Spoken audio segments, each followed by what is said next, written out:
Ashlyn Martin, and I, along with Bruce McReynolds, serve as co-chapter coordinators of ACAP Guilford County. On behalf of the ACAP Guilford County leadership team, we would like to welcome you to tonight's presentation entitled Setting Boundaries and Balancing Family. ACAP Guilford County programs are presented the third Thursday of each month at 7 p.m. Visit the upcoming events section of the ACAP community website at acapcommunity.org to view the presentations. We hope that you will join us for the October presentation on Thursday, October 21st at 7 p.m. for our next program, which is entitled Overview of Prevalent Age-Related Health and Medical Conditions. If you would like to be notified of upcoming programs, you can email us at acapguilfordcounty@gmail.com to get on our mailing list. You can also take advantage of expert-led content in our podcast library found on acapcommunity.org. In order to bring our programming to you at no cost, we have some really great organizations that have stepped up to sponsor our chapter activities and monthly programs. Our annual sponsors that make all of our chapter activities possible include two core sponsors, Providence Place and Griswold Home Care, as well as our chapter sponsor, Mount Zion Baptist Church. So let's jump into our topic of tonight's program, Setting Boundaries and Balancing Family. We're delighted to have with us this evening Lynn Duffy, who is the Executive Director of the Presbyterian Counseling Center. As Executive Director, Lynn provides the clinical supervision for all psychotherapy staff and collaborates with all medical staff. She oversees marketing to the community and collaborates with the board of directors regarding finances and fundraising. Lynn has been a North Carolina licensed clinical social worker for over 20 years. She believes in a holistic approach to care, including the mind, body, and spirit. Lynn's focus has been primarily working with adults. She has provided counseling for individuals, couples, and families. So thank you, Lynn, for joining us this evening. And at this time, we'll turn it over to you for your presentation. Great. Thank you so much, Ashlyn and Bruce, for having me here tonight. When Bruce first asked me to do this presentation, I said yes. One, because I have been a caregiver, but also I provide counseling to caregivers. So when Bob Heron started the Presbyterian Counseling Center back in 1975, he had also provided counseling. So besides being an executive director at the center, I also get to provide counseling. And in some of my counseling, I do provide therapy for caregivers. So this setting boundaries and balancing families is very dear to my heart. So the learning objectives tonight, definitions of guilt and its relationship to caring with aging parents, different types of characteristics of guilt, strategies for setting boundaries, balancing family, and managing recurring guilt, and practical tips for gaining confidence in one's ability to reconcile the demands of elder care with the realities of personal needs and limitations. When I was researching the information for tonight, one of the quotes that stood out for me, and I hope it resonates with you also, is that caregivers tend to be a special personality type. Big-hearted, sensitive, responsible, well-intentioned people who are motivated by and take a deep satisfaction in doing right by their loved ones. This is from psychiatrist Ken Robbins out of the University of Madison, Wisconsin. And the last piece of that is, but it's often to the exclusion of taking care of themselves. So what is the definition of guilt?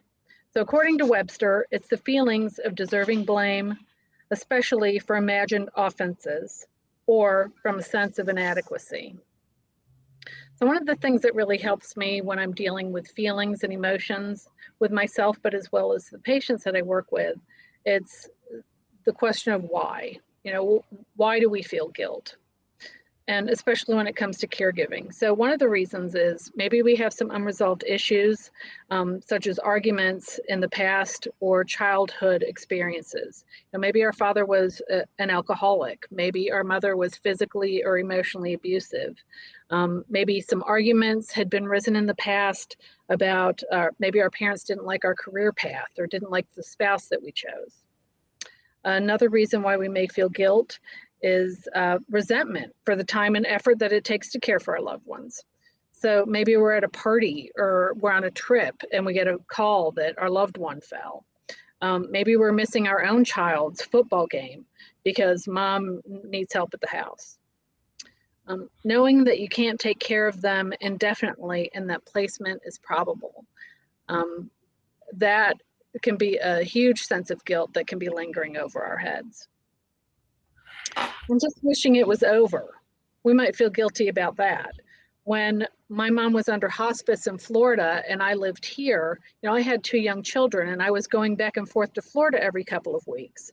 So the caregiving of my mother ended up being on my sister. And I can remember vividly sitting with my sister in a parking lot eating cookies, and she said, "I just wish she would die." And that's the reality of long drawn out caregiving. It's a marathon, not a sprint. So I think that's why it's important to talk about guilt and boundaries and how to take care of ourselves. The different kinds of guilt. So there's a natural guilt. If you committed a wrong and you feel bad for what you did, so this type of guilt can help motivate change.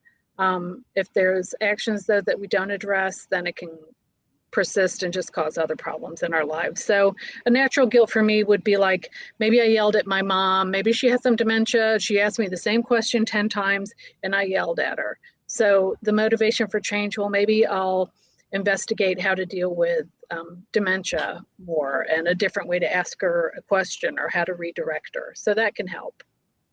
Another form of guilt is maladaptive guilt. So you might feel guilty that you didn't take action to prevent something that was totally out of your control.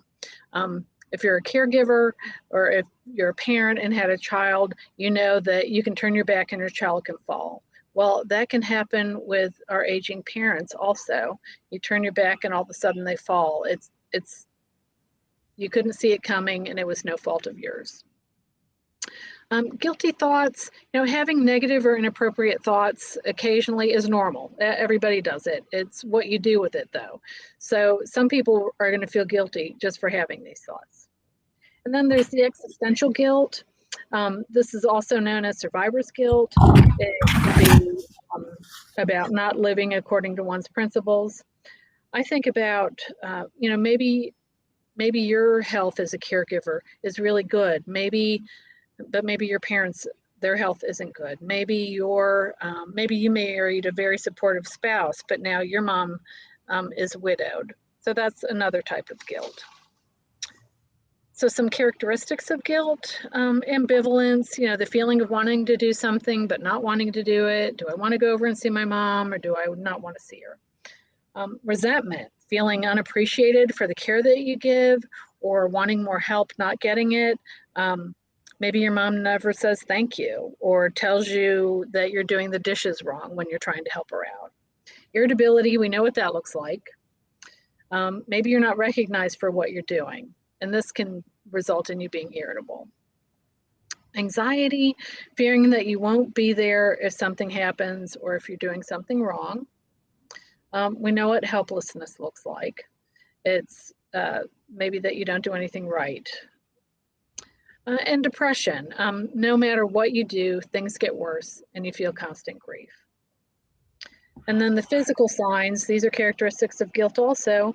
You might have an upset stomach, you might have tightening of muscles, you might start crying. I was working with one patient, she said that there was a commercial about Jell-O or something and she started crying because it was her dad's favorite Jell-O. You might have insomnia. Maybe you're not sleeping at night. Maybe you're sleeping, but you're waking up at 3 o'clock in the morning. So another couple quotes I found just about our brains, which was helpful for me.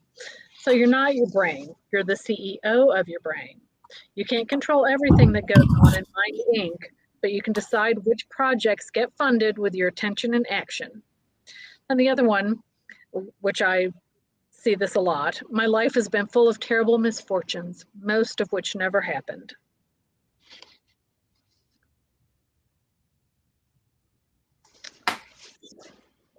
Oh, and my screen just stopped.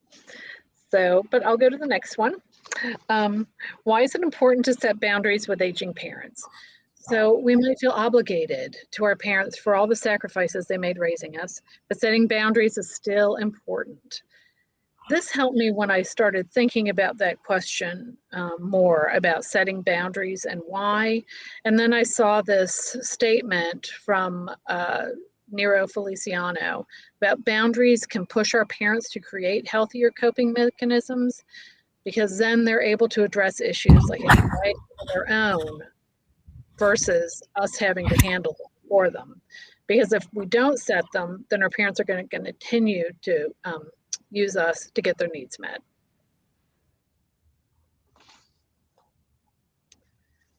So here's some strategies for setting some boundaries.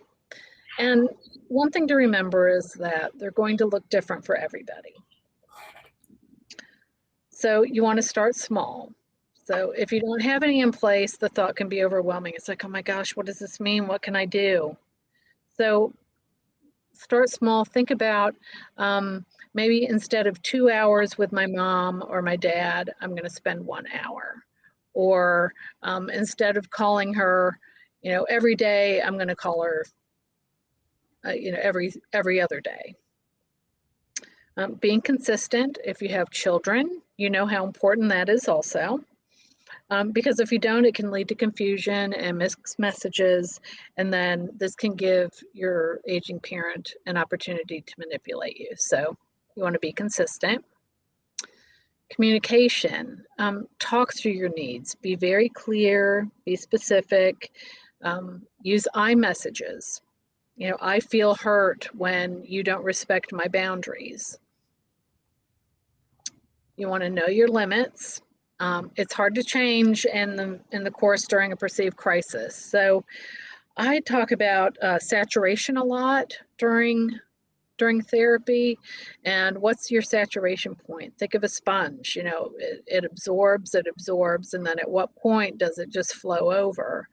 I had a friend who was in recovery, and when we were social workers at an agency, and her saturation point was much different than mine. So you just want to know when to say no and when to be very hard with your limits. Practice. Ask a support person to role play. I use this a lot in my practice also. And it helps if you ask your support person, okay, say that person is your mom. You say you want to tell your mom no about something. So you can pretend that person is her and work through it that way and get some good feedback. Also, I use an exercise, it's the what if. So you just ask yourself, what's the worst thing that could happen if you say no, or if you set a boundary, and then, okay, and then what's the worst thing? And keep going until there isn't anything else. So if you're prepared for the worst thing, you'll know what's going to happen. But you need to be prepared because when you make changes, your parent, they may respond to that, and it may be a positive way, it may be a negative way, but just be prepared. Some examples of setting some boundaries: limit their calls. Limit their calls at work. You can only call me once a day, Mom, at noon. Or don't call me after 9 o'clock at night unless it's an emergency. But you have to define emergency too, because their definition of emergency and yours may be very different. Maybe if they just drop in a lot, have them call before they come over. If they raise their voice to you, tell them that you're going to leave. Purchase a pendant. A lifeline is one example for medical emergencies. So if you're not there, they can hit the button and you could be the first person that is called. You just have to set it up with the agency that uses that. Hire a full-time caregiver to help with your parent. And the families that I've worked with, that can be a little tricky. Some caregivers will say, but you're the only one that can help me. So that can be difficult, or I don't want anybody else in my home. But you may find that you really need that person. You know, you need somebody to come in and help. So there are different types. There's professional agencies. There's independent, private, there person who's not associated with an agency, and then there are your volunteer caregivers. I recommend that you can check with your church bulletin also. Sometimes people in the church want to work part-time or help out, maybe deliver meals, come by and check on someone. Or you can contact your local high school or college certified nursing assistant program. I attended my son's graduation, and they had students who were graduating with their certified nursing assistant in high school. So you can also check with them.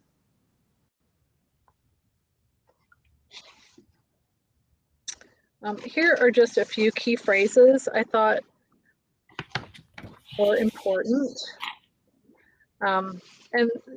and things we can practice. So if they say something to you and you don't agree, you can always say, you know, that's something to think about. That's interesting. I'm sorry you feel that way. Thanks for your input. Thanks, but that's not really working for me. So this is one of my favorites, strategies for balancing family. So the average caregiver is, the most recent statistic I read was 49.2 was the average age, and it was usually a female in the family and usually a daughter. So chances are it's that sandwich generation, and so you have your own family at 49 a lot of times, and yet you're having to care for your aging parents. So these are just some of the things that I found helpful. Having a family meeting. So we have ours on Sunday nights because I know everybody's going to be home. We plan what the week is going to look like, who's going to be home, who isn't, who's going to take care of that, and address any issues that might come up. Maybe there's a conflict with someone's schedule, or maybe you can ask someone else in your family to help deliver groceries or mow the yard, something like that. Have a calendar and plan out your week in advance. Having a calendar is so important, especially for doctor's appointments that you may have to go to with your aging parent. I do this Sunday evenings also, and I will put in on my calendar the mornings that I'll get up and exercise, and I will also put in there, I will schedule time with friends. And there's one of the balancing family strategies is to have a date night once a week with your spouse or your significant other or a friend, whoever, but trying to have these in place will help balance everything for you. Determine a schedule for taking care of your aging parent. So, and get them involved in the planning too. That can help a lot. If they have doctor's appointments that you need to help them with, or even it's just you want to spend time with them, make sure they're okay. Say, okay, Jeopardy comes on at 4 o'clock. I'll be over to watch that. So they have a clear understanding also of what your boundary is and the time that you're going to spend with them. Including them in the process, in activities if possible, fun things, like if you just want to go to the park, the weather's getting a little cooler, maybe that'll be a nice activity for them. Have at least one meal a day with your immediate family. I was telling my son that I was preparing for this presentation, and I asked him what he thought what would help balance a family. He said, make sure you have a meal every day with your family. So I thought if it came from him. Share responsibilities with other family members. I talk to caregivers a lot about this. So if they're the only ones here, what can someone out who lives out of state, how can they help? Well, they could send you money. That would be helpful to help for caregiving or groceries or lawn work or house maintenance, anything. Or if they're in a facility, they can help care for them that way. Maybe having them call Monday, Wednesday, Friday, instead of you having to call those days, call your parent to check on them and make sure they're okay. Building rituals. I like the building ritual piece because it gives you something to look forward to, and it's something special that you have with your loved one. One of the things my husband and I used to do when we would be somewhere or be at one of our relatives, my family or his family, we would use code signs. I had sign language in school, and so we would do the okay, and he would ask me, "Are you okay?" And nobody would know what was happening, but that was a ritual we had to make sure that I was doing okay in a situation. Maybe you want to light a candle when you're visiting with your loved one.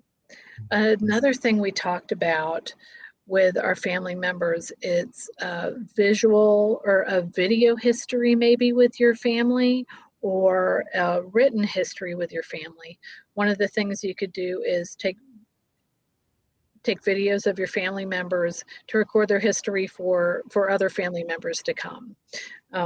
Or even the written. There are some wonderful apps you can use that transcribe verbal interactions with people.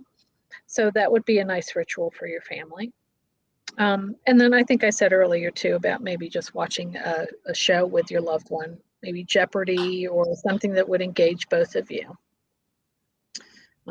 Schedule time for yourself. You know, that's so important, and that's something that we don't do. We put ourselves on the back burner. Think about even a manicure or a pedicure, going and sitting someplace and you don't have to do anything. They will take care of you. Just sit down and read. One of the things that I was just talking to another therapist today about the adult coloring books that are so fun. I used to work with families, they didn't have the dexterity, or they couldn't handle the pencils as well anymore, their aging loved ones, but they would use an iPad, and they had coloring books on there that they could use, so that they enjoyed that. I also worked with a family member. She would get a massage every 2 weeks.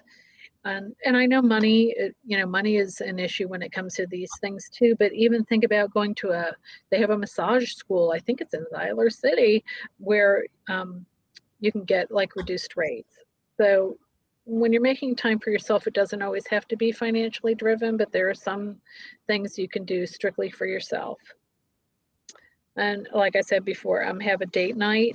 That doesn't have to be expensive either. You can go on a picnic, lunch during the week, something like that. So, how about strategies for managing recurring guilt? So, identify when you feel guilt. Give yourself permission to feel guilt, but don't label it as good or bad. Remember, that quote talked earlier about you're the CEO of your brain, and you can decide what's going to be important and what you're going to take action with and what you're not. So try not to label it as good or bad, and feel your feelings. If you're raised in any type of dysfunctional, I know we use that word so often, but if you're raised in a family where you weren't allowed to express yourself or express your feelings, and you suppress them, that can lead to other problems, and it can lead to depression, or it can lead to other types of maladaptive behavior. We'll escape not to feel our feelings, and it doesn't feel good. I mean, guilt doesn't feel good. Resentment doesn't feel good. Anxiety, none of those feel good, but we have to feel them to get through them. So, the other thing I recommend with this is maybe setting time. One thing I used to do is I don't have time to feel guilty right now, but I'm going to set my alarm clock for 8 o'clock tonight, maybe 8 o'clock tonight. That's when I'm going to sit down and I'm going to feel anxious over this. Connecting with others and joining a support group like we're doing now.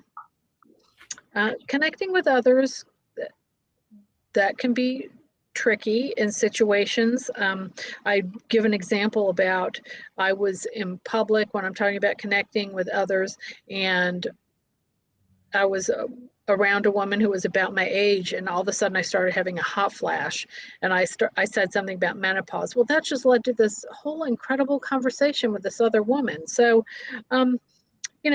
using keywords when you're out, about, oh, I have to go call my mom, or, just having some type of communication and feeling not so alone with others.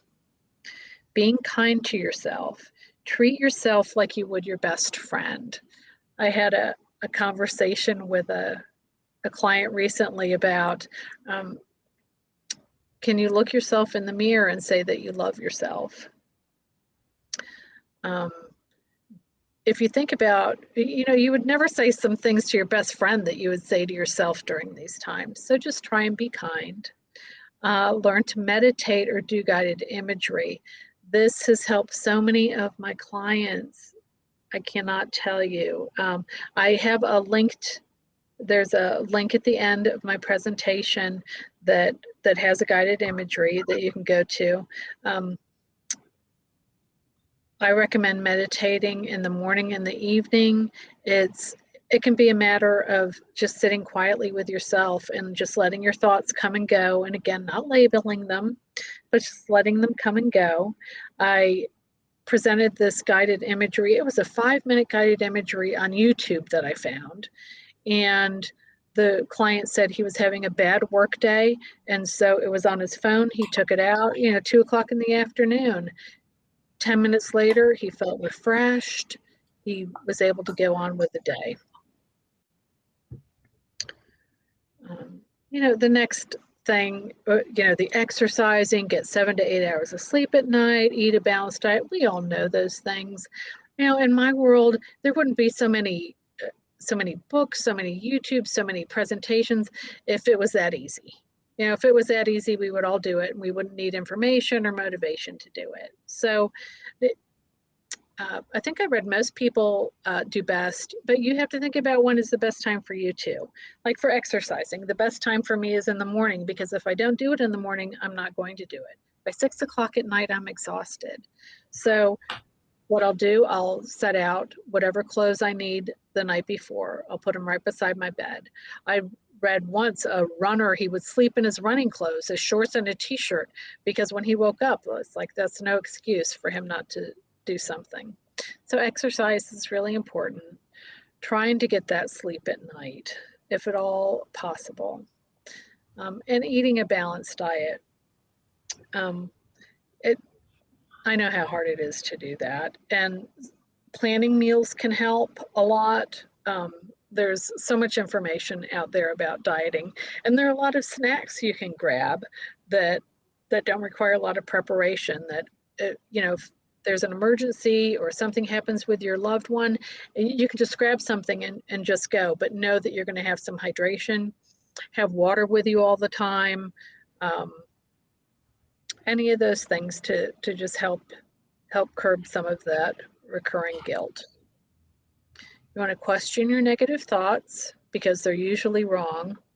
I love that. Ask yourself if the thought is useful. So you have to ponder a little bit. You have to think about it. But if you find these rushing thoughts coming in about feeling guilty, woulda, shoulda, coulda, ask yourself, is this really useful at this time for me? Another favorite I have for managing recurring guilt is journaling.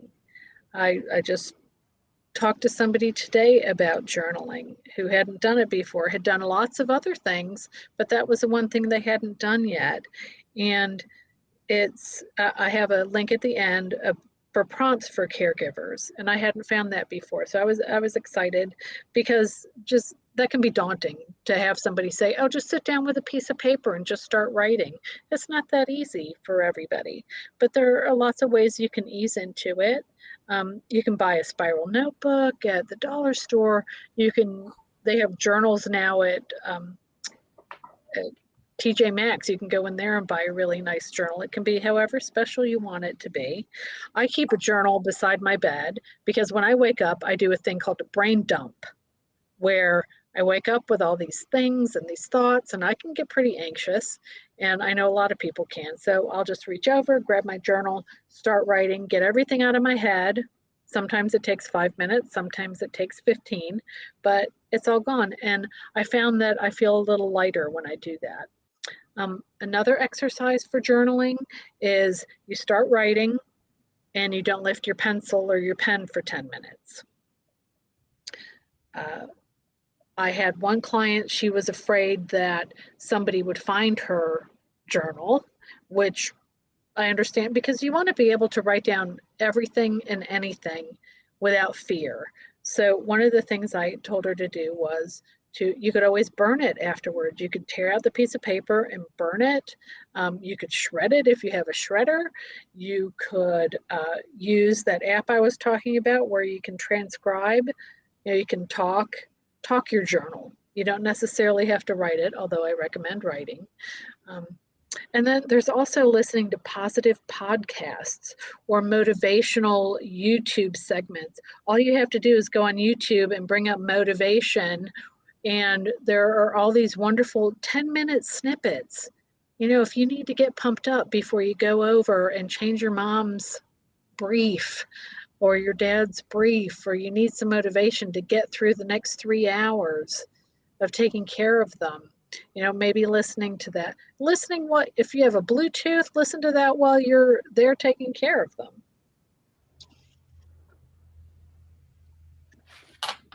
And one of the important ones is finding a therapist. So, if we're in that average age group for a caregiver, we might not know what that looks like or how to do it. So one of the things you can do is you can just go online. Just go online and Google it. Google therapist or counselor. And I think it's important to know the different types of therapists that are there or that are available. So that's why I put the different types. So I'm an LCSW, and all of these are they're master's level therapists. So ask a friend if they know anybody, if they know a therapist. Ask your church or your medical doctor for a referral. When I was going through menopause, my OB said, oh, here's a referral for a therapist who specializes in this. So they're a great resource too. Most employers will have an EAP, an employee assistance program, that pays for a set number of counseling sessions. And so a lot of counseling centers will, or individual therapists, they will be a part of this EAP program, so you won't have to pay for it. So your employer will. And then if you want to continue seeing the therapist, you can. And then seek medical attention from a psychiatrist if your mental health is interfering with your life. So a psychiatrist, I say, if I have cancer, I'm going to an oncologist. If I have a mental illness, I'm going to a psychiatrist because that's what they specialize in. So, they're the ones who prescribe medications. The psychologist, who's also a doctor, but they have their doctorate degree, they usually do, they'll do counseling also, but they will also do testing. And then like the LCSW and the LMFT, they're the ones who will provide the therapy for you. So, a lot of people in the world, we're out there doing our thing, working and providing care, but we don't know our diagnosis unless we go see somebody about it. So there may be some anxiety, and they can certainly help with that. I even when my my mom had cancer, the first thing they did was put her on an antidepressant, and I found that with a lot of cancer patients, actually, that doctors would do that. My philosophy is everyone needs a good therapist at least once in their lives. So you're not alone. You'd be surprised how many people see therapists.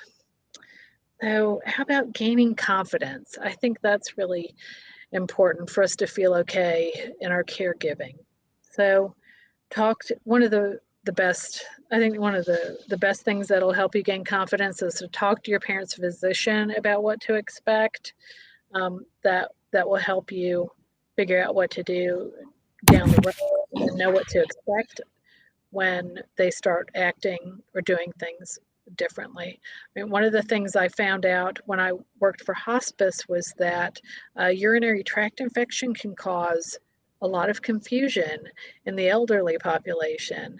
And we're not always sure, well, why are they acting so confused? Well, if you take them to a physician, you might find out that that might be one of the reasons. So always talk to your loved one's physician if you can. Know that you're not alone. Not everybody talks about it, not everybody sees it, but know that there are a lot of people in the world who are providing care for their loved ones and their own family. This is your journey. It's no one else's journey. There's no right or wrong way to do this. Ask yourself if you will be okay when everything is said and done, and make adjustments if you need to. So I guess what I meant by that is, sometimes it will never be enough. It will never be enough for our parents for what we do or say. So at the end, when they're not with us any longer, did you do everything you could in your mind to take care of what you needed to do? Try not to look at situations in extremes. If this will never end, well, but it will end eventually. Either the caregiving will end, or maybe they will be placed, but try not to look at those extremes. There's no instruction book. And I said that, and then I'm doing, again, some more research, and I look, oh, but there is a book. Oh, there are some things you could look for, that will at least help you in caring for them. Alcoholics Anonymous is a huge part of some people's lives, and they have some really great sayings. One of them is, "This too shall pass," and know that it will. Trying to stay in the moment is one of the best words of advice I can give. I used to work with Dr. Lugo. He was a well-known psychiatrist in our community, and I worked with him at behavioral health, and he had rubber bands on his hands. Like, why do you have all those rubber bands? And part of it was to stay in the moment. The other saying I heard a lot is KISS, KISS. It's keep it simple, stupid. I like that one too. So affirm yourself with sayings. So some people, I believe in affirmations. I believe that they can help us get from one moment to the next. Put them on your mirror, your refrigerator, on your phone, on your PC, wherever you need to help you gain confidence. There's a therapist I recently found on YouTube, Marissa Peer, Peer, and she talks about I am enough. And I thought that's a really great quote for caregivers, I think. So I have a sticky note, and it says, I am enough. So here are some of my resources. You can contact me anytime, call, set up an appointment. I would love to talk. 40 resources for adult children, caring for aging parents. That was a really great article I found, and it went all the way from AARP to all kinds of things. There's the guided imagery meditation I was talking about. Again, if you bring that up, you'll find tons on Google. Journal prompts for caregivers, an article on caregiver burnout, and then I saw 11 private support groups for caregivers on Facebook. A couple books I wanted to share: Coping with Your Difficult Older Parent, a guide for stressed out children. I thought that was a really good resource. And this is the 36-hour day is the epitome of folks for taking care of your loved ones with dementia. So that's a really great book. And then my resources or my references. So that is my presentation. I tried to cover things that I've learned throughout the years, but also personally that I've gone through myself. Do we have any questions?